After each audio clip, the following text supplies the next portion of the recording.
Ես ուրախանում եմ, երբ շուկայում տեսնում եմ հայկական ընկերությունների կողմից մշակված, աճեցված բանջարեղեն,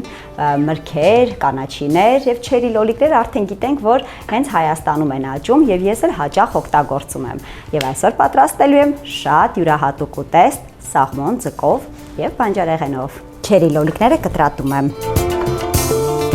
Կտրատում եմ սամիտ։ Կտրատում եմ սամիտ եւ համեմ։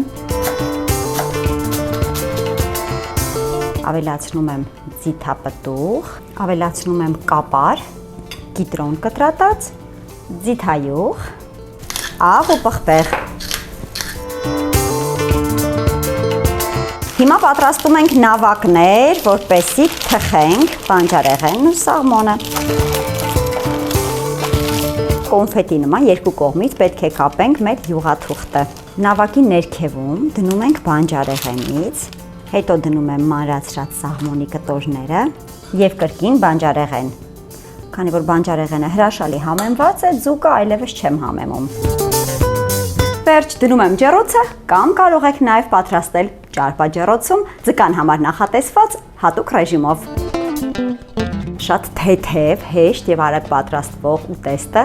մի քանի րոպեում ընդամենը կարող եք դնել սեղանին։ Սեղմեք լայքի կոճակը, սրտիկեք ինձ ուղարկեք այս բաղադրատոմսը ձեր ընկերոջը։ Իսկ ես գոհ եմ ինձանից։